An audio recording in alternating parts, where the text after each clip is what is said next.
Hey guys, D.Bowie here, and this is how to play Sven in 7.06 with R2-Arteezy Babaev. As with every patch, the changes can sometimes confuse or even push players towards new boundaries. Since Luna was not satisfied with Arteezy's latest tournament results, he decides to try out Luna support, making Arteezy's game harder and thus making him stronger. Before we start talking about the game itself, in my early support tutorials, I always praise supports that stand close to the creep equilibrium spot to block the range creep. In this new meta of carriers starting with Slippers of Agility though, it makes sense that Arteezy is the one there while RUBICK blocks the creeps, since he wants to get the PMS before the creeps meet. The lane starts superbly to the Canadian. Radiant creep in front uses the stun duration to deny the range creep. I want you to pay attention to how Arteezy approaches the lane now. A lot of people dislike going for PMS on Sven or even lifestealer, but there's a reason for that. Not only the early agility is good for farming after the laning phase ends, but you get 25% more damage block for creeps and the ability to damage block against heroes. As soon as he kills his own range creep, he can right click Magnus as much as he wants with no fear of losing creep equilibrium.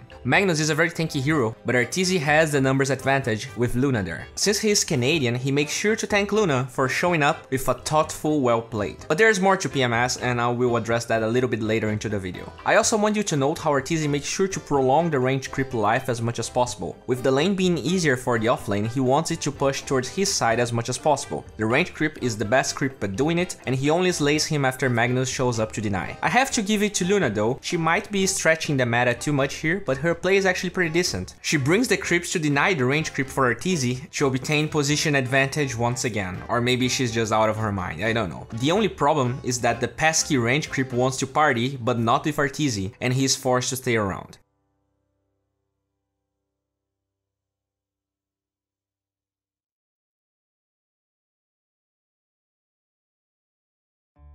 This only shows how important that creep is. Most players will be satisfied with just finishing those three. Not Arteezy though. This is the second time that Arthur goes for the stun to secure the range creep. It's not super optimal, but I guess he feels like they have zero kill potential with support Luna in the lane and uses the mana as best as he possibly can. While all of this is happening, I want to show you some test footage I performed comparing PMS versus Stealth Shield on Sven. He gets 50% more effective HP against creeps. Yeah, that might not sound like much, but Sven is a hero that farms super well and benefits from the agility. We're also going to use that slot anyways, and we didn't even talk about the damage block against heroes and also against cleave. Knowing that the lane was going to push because of Luna's pull, he already buys Quelling Blade. See how he's always walking to take as little creep damage as possible?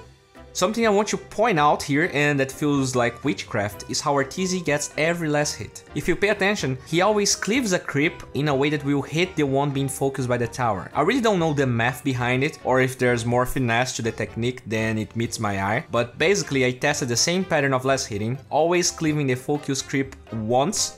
I mean cleaving, right? You're not directly attacking the one that is being focused. And I got amazing results. It works like 95% of the time for level 1 and level 2 cleave. It's way better than just letting the tower do the job by itself.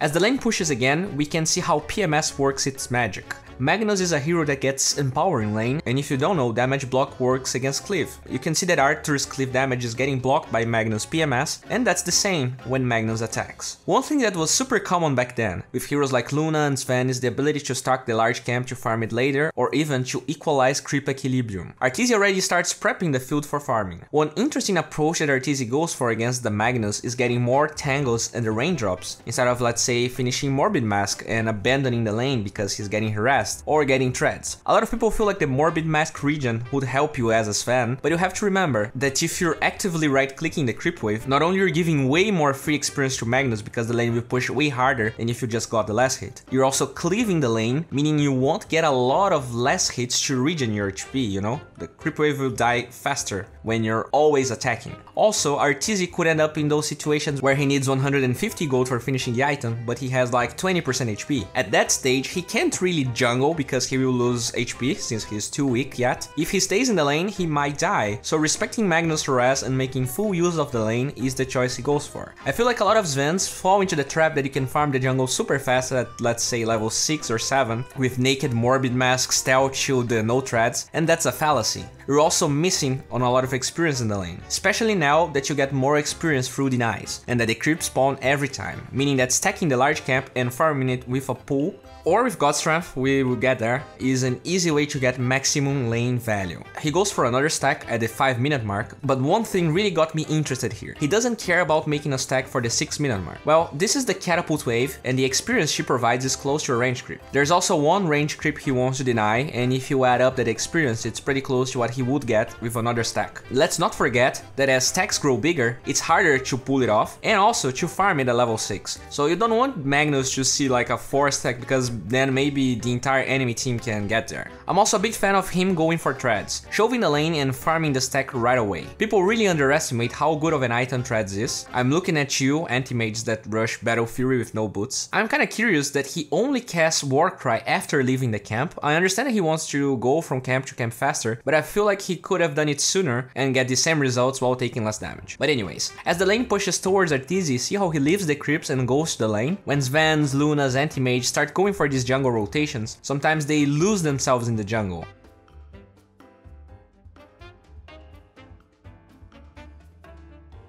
Not our boy, and Amber is ganking as well. The strength of support Luna shows up with that 0.01 faster Lucent Beam guaranteeing the kill.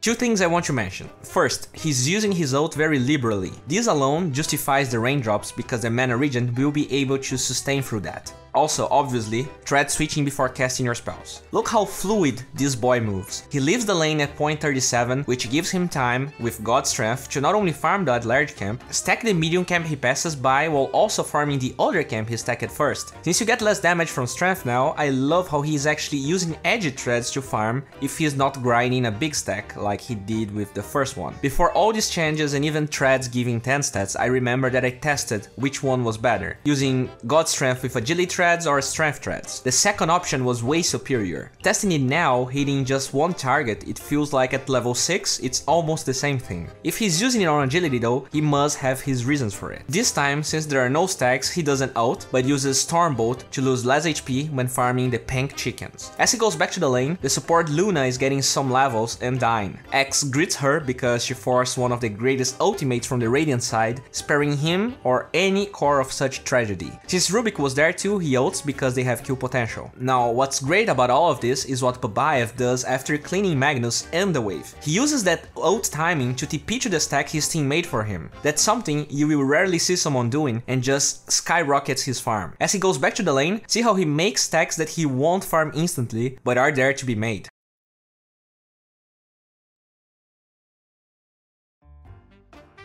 I feel like he wanted to go to the lane instantly, but Magnus wasn't pushing the lane as hard as he wanted, and Nyx was missing, and he's already level 6 at this point. And if Arteezy is alone, there's no way level 6 Nyx is going to kill a Sven. In a pushed lane though, with Magnus around, there's a lot of potential. In the minimap, you might think he has vision of Nyx, but when Arteezy pans the camera to that spot, no vision to be had, so that's kind of a replay bug. And this is why he doesn't play as efficient as he could have been. As he finishes the golems, he makes great use of the high ground. He knows Amber is coming, and instead of, let's say, walk forward to meet Magnus right away, he actually hides himself, luring Magnus even further. That also buys time for Amber to get closer, and with great timing for God Strength, thread switching, and attack moving, they get another juicy kill. I also like that he uses the thread of God Strength to bait an early glyph, guaranteeing that the tower will fall down before Magnus is ready to defend.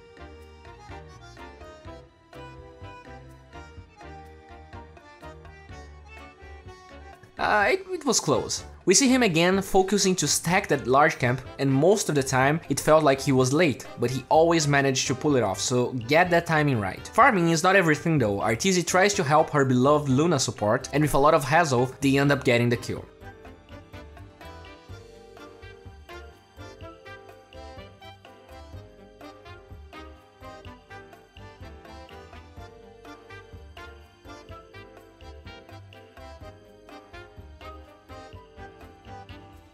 Okay, so I'm going to be blunt. I hate the Sange and Yasha build. I will always be team Echo Saber. But I do understand that Madness and Echo Saber don't really blend that well. The move speed from Sange and Yasha is pretty good together with the Madness, and the item is overall more efficient later on. The old Echo Saber build was about exploding one target before he could get away, and this one is more about being able to finish one target and move to the next one. Talking about the item build, in this clip Babaev is farming and eventually Invoker shows up. Look how Arthur handles the teamfight. As he is disabled, he uses the time to check whether Rubik has lift ready or not. He also clicks on Invoker to see his skills. He already used Tornado, meaning that he only has Deafening Blast and Cold Snap to work with. That's just an easy kill. They didn't account for the invisible Nyx, but with God's strength and the great help of support Luna, they secured the kill. With Invoker dead and knowing that Nyx used Vendetta, and there's a DD there, easy Roshan. Sei is also a better item to man fight in general, and even to take Roshan. Echo Saber doesn't give attack speeds low anymore, so when you're man fighting anyone, it's just a better item, especially when you're a melee hero. Just to wrap things up, I want to show how Arteezy approaches Sven in the mid game. He decided to go for Shadow Blade. I'm not sure if this is going to be like the right build to every game, but in this game he already has 2 initiators, so I kinda dig the build. Silver Edge is a way better item stat-wise to have in your inventory in the late game than Blink Dagger. And if your team doesn't lack initiation, it's okay to engage by foot. After all, you already have extra move speed in comparison to the old Sven approach. One of the downsides though is mana. After all, Shadow Blade costs mana to use. Look how efficient Arthur is with it. If you don't know, Shadow Blade has a fade time, which means you can cast Warcry, cast Shadow Blade with Ink Threads, and then go back to agility or strength. He goes to gank Slark. But first, let's rewind even more. How does he even know Slark's going to be there? Well, he's farming the jungle, glances at the fish in the lane, knows his item is coming, and without even looking to the lane, by the direction of the minimap arrow, he knows what Slark wants to do. After all, he's not even pushing the tower. I also love the way he approaches the gank. He uses the fact that Slark is going towards him to land the attack and the stun without him having time to react. If you're like trying to chase someone, this is super greedy and pretty hard to do. But if the person is going towards your direction, the relative speed between you two is gonna be smaller and it's easier to do. The difference in relative speed could mean that the travel time of the stun could lead to enough time for Dark Pact. In this case, yeah, he doesn't get the kill, but as the fight unfolds, Slark can't really go back immediately. He's too low in HP because of how well Sven executed everything. The tenacity of the support Luna helps everyone here.